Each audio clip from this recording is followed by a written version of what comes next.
always wonder, how are you always traveling? How can you afford it? Babe, traveling is really not that expensive. I say this all the time, and I give y'all the tips and tricks, and y'all still not catching on. Here it is. Ready? Let Google Flights pick the destination for you. Combine your time off with a holiday weekend. Get all the travel credit cards I've been talking about and save those points. Stop paying for baggage. Use the AAA and AARP card benefits. Stay in unique accommodations. Take public transport. I have so many tips that are all over my page and I talk about in my lives. So if you want the budget, inexpensive travel tips, just follow and you will see. When are y'all gonna start listening?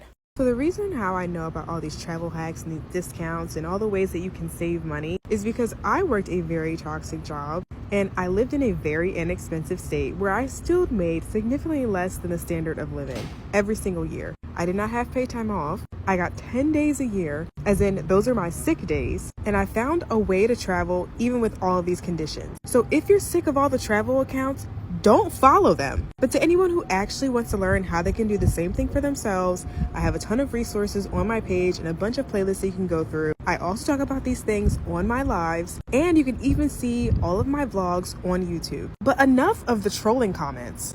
If you want to travel but you want to do it for cheap, choose anywhere as your destination. You go to Google Flights, you type in your home airport code, and you keep your destination as anywhere or the United States or Europe, wherever you want to go, but keep it very, very general. And you select flexible date. You can choose what months you want to go. You can choose weekend or week trip. But when you click search, it'll come up with all of these different options and you choose the cheapest option. This could take you to popular destinations like Miami for $80, or it can take you to less popular places like Charleston for $50. It'll give you the dates and it'll give you the length of the trip depending on what you selected, and that's when you go. If you search a specific destination for a specific time, it's going to be pretty pricey. So just choose when it's cheap. You can also do this for international flights. This year, you are going to travel solo and you're going to do it safely, and these are the tips that you're going to need. First thing, make sure someone has your location. Make sure your location is updated every time you connect to a Wi-Fi, every time you get off a flight. Make sure your location is updated and somebody knows where you are. 2, do not say your hotel room number out loud. Don't do it.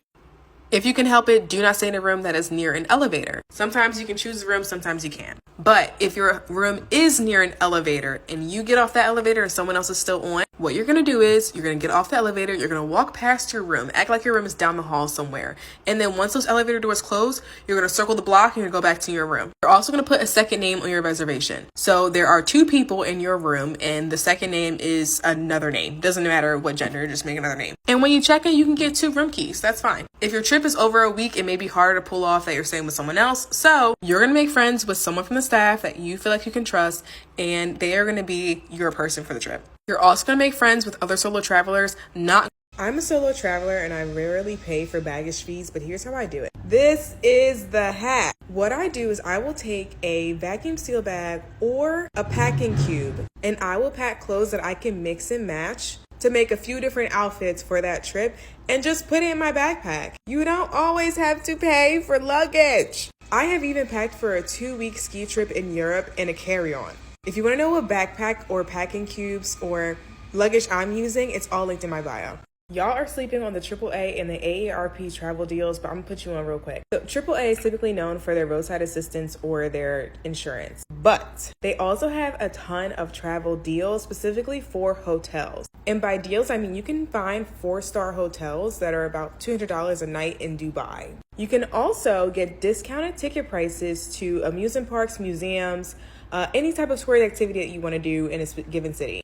And depending on the level that you are signed up for, you can even get insurance for a rental car. Now, AARP is typically known for the senior citizen folks to get discounts, but they also offer a ton of travel deals. The deals are generally for different hotels, a lot of resorts specifically, but I've even have seen all-inclusive vacations through AARP. And you can get this even if you're not a senior citizen. The membership is a little less than $100, but it's worth a lot of savings. So it's worth checking out.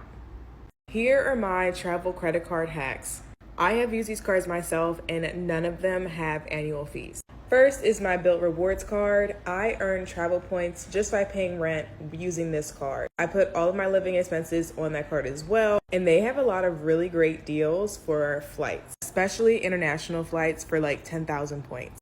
Next is the American Express Hilton Honors Card. This program is totally free to join, and if you join during the right time, you can also get bonus points. But I've gotten so many vacation deals through this card. Deals like I've stayed at their resorts for 4 days and 3 nights for $150 total. You can redeem the travel points for hotels, which is what I do all the time. Next is a general tip, but a lot of people don't know about this. If you belong to a credit union, you should get their travel rewards card. A lot of credit unions have travel cards. They may not have crazy travel deals, but you can get credit cards with pretty high limits and pretty low interest.